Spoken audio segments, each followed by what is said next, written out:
Sir actually यहाँ मैंने एक नाम टैटू खुजवाया हुआ है हाथ में। आपने हाथ पे टैटू बनवाया हुआ है, उस पे क्या लिखा हुआ है? मेरे हस्बैंड का नाम है। उनकी डेथ हो गई थी, 3 साल हो जाएंगे उनको गुजरे। तो जब उनकी डेथ हुई तो मेरा बेटा 45 दिन का था और ससुराल वालों ने मनहूस कह के घर से निकाल दिया था, कह के कि पाँव शुभ नहीं है। तो वो एक पॉइंट था जब न मेरे पास पैसे भी नहीं थे, 1 रुपया भी नहीं था, ना कहीं से कोई सपोर्ट भी नहीं था। और एक रात ऐसी थी जब मैं मेड की नौकरी देख रही थी खुद के लिए कि शायद बच्चे को साथ रख के यही नौकरी कर पाऊँ। वैसे मैंने बीटेक किया हुआ है, तो 2 साल मैंने काम किया, मेहनत करी और आज मेरे पास खुद के 2 फ्लैट्स हैं जो मैंने खुद अपने दम पर अपने पैसों से खरीदे हैं।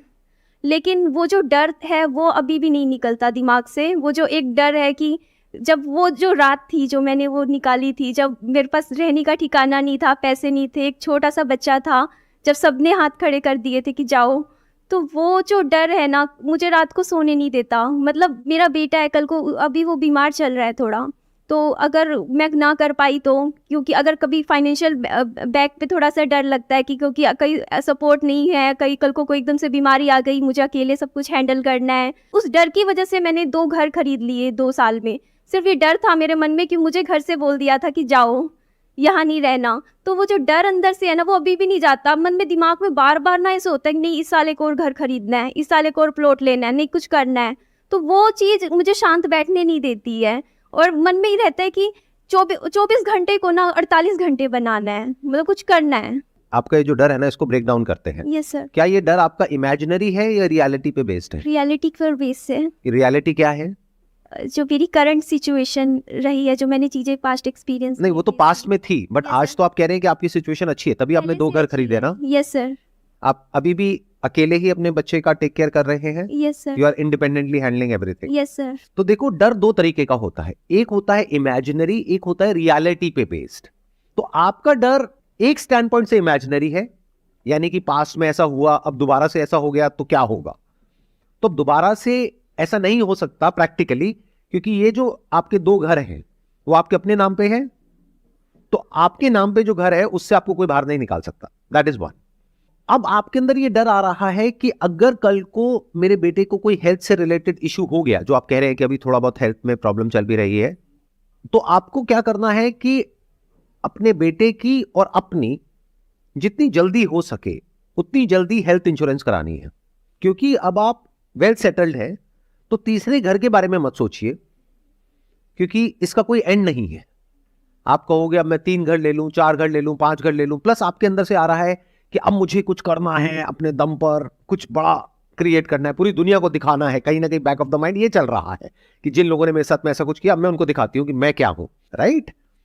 तो अगर मैं आपकी जगह होऊंगा, मैं क्या करूंगा, सबसे पहले तो अपनी और अपने बेटे की हेल्थ इंश्योरेंस कराऊंगा, अच्छे अमाउंट की, छोटे मोटे अमाउंट की नहीं, ताकि ये डर जड़ से खत्म हो जाए। डर क्या है कि आज मान लो आपके 2 घर हैं, वो भी आई एम अज्यूमिंग कि हो सकता है आपने शायद लोन पे भी लिया हो। ये आपका जो फियर है ये कोई इमेजिनरी नहीं है, ये रियल है। ऐसा हो भी सकता है कि भगवान ना करे कोई ऐसी बीमारी हो जाए जिसकी वजह से वो घर सेल करने पड़ जाए। तो अब इस डर को खत्म करने का क्या तरीका है? अपनी एक हेल्थ इंश्योरेंस कराओ, जिसके लिए बहुत ही नॉमिनल आपको प्रीमियम देना है। तीसरा घर खरीदोगे, अननेसेसरी अपने ऊपर ईएमआई का बर्डन बढ़ाओगे और उसका कोई यूज भी नहीं है, वहां पे आपको रहना भी नहीं है। That is one. सेकेंड, कि आपके अंदर से आ रहा है कि मुझे कुछ करना है, मुझे दुनिया को दिखाना है।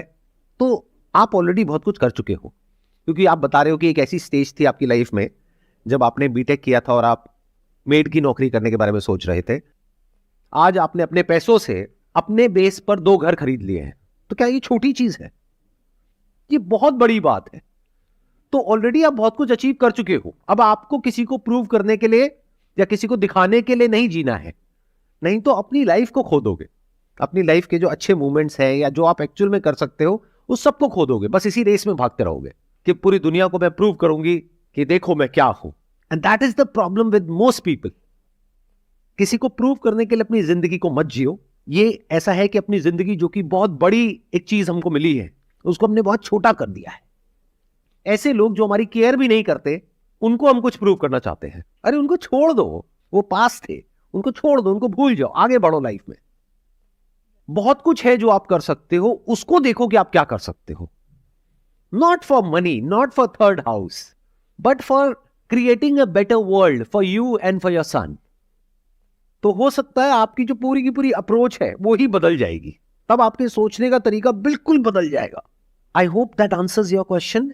Yes sir. सर एक मैं जो विडो के लिए जो स्टिग्मा बनाया हुआ है उसके बारे में अगर आप थोड़ा बोलें तो अच्छा लगेगा. ऐसी सिर्फ एक मेंटालिटी नहीं है, कास्ट सिस्टम को लेकर के है, Yes, sir. विडोज को लेकर के है, डिवोर्स को लेकर के है, सर. ऐसे बहुत सारे इश्यूज हैं जिसको लेकर के अभी भी लोगों की जो सोच है वो बहुत ही कंजर्वेटिव है. कंजर्वेटिव है. तो मेरे कहने से या किसी के कहने से या किसी के करने से तो वो बदलने वाले हैं नहीं. ऐसे जो लोग होते हैं जिनकी इस तरह की सोच होती है, उनका जो माइंड होता है ना वो बंद होता है पूरी तरीके से. उनको ना तो किसी की बात समझ आती है, बस जो पुराना जो चला आ रहा है बस वही समझ आता है और वो वहीं घूमते रहते हैं. वो बिल्कुल ऐसा है कि एक पेड़ है जो बिल्कुल ही रिजिड हुआ पड़ा है, तो वक्त के साथ साथ ऐसे जो पेड़ होंगे वो सब कट जाएंगे. किसी को भी ऐसे माँ बाप नहीं चाहिए जिनकी सोच बहुत ही कंजर्वेटिव हो, या ऐसे रिलेटिव्स नहीं चाहिए, ऐसे लोग नहीं चाहिए. तो जब यंग जनरेशन को ऐसे लोग चाहिए ही नहीं तो उन लोगों का होगा क्या, सोचो. तो वो लोग इसलिए नहीं बदलेंगे क्योंकि उसमें आपका फायदा है, वो इसलिए बदलेंगे या उनको इसलिए बदलना पड़ेगा क्योंकि उसमें उनका फायदा है. उनका फायदा है. आज की डेट में भी बड़े बड़े शहरों में, मैं गांव की तो बात ही नहीं कर रहा, कि जब पता लगता है, वैसे तो इलीगल है कि आप पता नहीं कर सकते अल्ट्रासाउंड में कि लड़का है लड़की है, लेकिन आज भी ये हो रहा है कि जहां पे पता किया जाता है कि पेट में लड़का है लड़की है तो गिरा दो. Yes sir. इसमें हाथ किसका है? क्या सिर्फ उन लोगों का है, सिर्फ मेल्स का है, या फीमेल्स का भी है? फीमेल्स का. कि जो लड़के की माँ है तो एक फीमेल आ गई, यस सर. वो लड़की खुद है तो एक फीमेल एक और आ गई, यस सर. तो दोनों फीमेल्स ने मिल करके उस बच्ची को मारा. Yes sir. स्टैंड लेना चाहिए था खुद के लिए. तो उनको स्टैंड लेना चाहिए ना, तो वो स्टैंड क्यों नहीं लेते? नहीं ले रहे. सोचो, लगाओ दिमाग. फीमेल नहीं चाहती है, कई फीमेल्स होती हैं जो नहीं गिराना चाहती, जो स्टैंड लेना चाहते हैं, बट कहीं ना कहीं वो जो एक डर, एक जो सोसाइटी, जो फैमिली, जो हस्बैंड, वो हमेशा उसे क्या करता है, डोमिनेट करता है. तुम नहीं करोगी तो मैं ये कर दूंगा, तुम ये नहीं करोगी तो मैं ये कर दूंगा. फीमेल्स को, मुझे आज भी, मैं यही क्वेश्चन अभी पुट ऑन करने वाली थी कि फीमेल्स को आज भी कहीं ना कहीं इतना डोमिनेट कर दिया जाता है कि तुम कुछ नहीं हो. सर्कमस्टेंसेस ऐसी बना दी जाती है उसके सामने, तब उसे ये करना पड़ता है. This is not a valid point. ये बिल्कुल ऐसा है कि मैं अगर आपके लिए एक ऐसे सर्कमस्टेंसेस बना दूं कि आपको मर्डर करना पड़ेगा, अगर आप नहीं करोगे तो आपको इस घर से निकाल देंगे, कर दोगे मर्डर? आज की डेट में जो लॉज हैं इंडिया में वो इतने स्ट्रांग हो गए हैं जिसकी कोई हद नहीं है विमेन के स्टैंड पॉइंट से.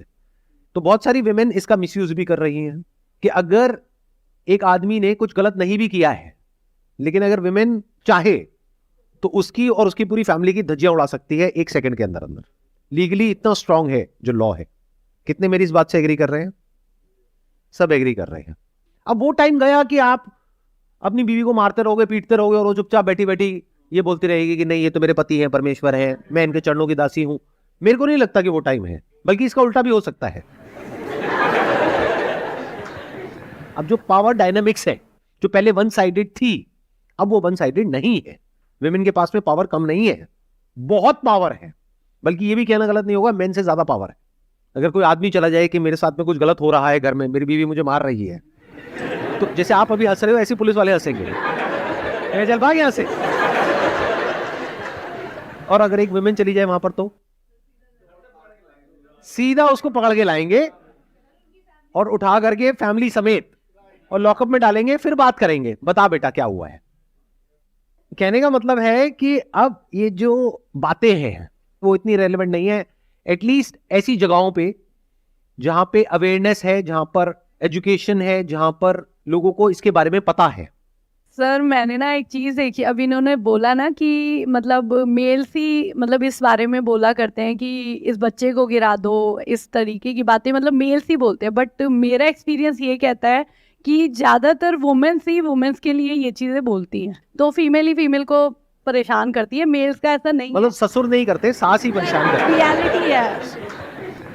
आपने बोल तो दिया रियलिटी है, लेकिन क्या आप ये कैमरे में रखना चाहेंगे? हाँ बिल्कुल सर, मेरी सास बहुत अच्छी है, बट सर ये सबके लिए नहीं है. नहीं सर मेरे हस्बैंड आए हैं. सर मेरी सास बहुत अच्छी है, लेकिन और सबकी सास बुरी है। नहीं, बढ़िया। सास का ही नहीं है, मैं एक चीज बोल रही हूँ कि हाँ। ये फीमेल ही क्रिएट ज्यादा करती हैं। तो आप मेरी इस बात से एग्री करते हैं जो बात मैं कह रहा हूँ बिल्कुल सर। कि अब जो सिनेरियो है वो चेंज हो रहा है। मैं ये नहीं कहूंगा पूरी तरह से चेंज हो गया है, लेकिन बहुत तेजी से बदल रहा है। और वो लोग जो नहीं बदलेंगे वक्त के साथ साथ में, जो आपका क्वेश्चन था कि लोग ऐसे हैं वैसे हैं वैसे हैं, मैं कह रहा हूं वो सारे खत्म हो जाएंगे आने वाले टाइम में।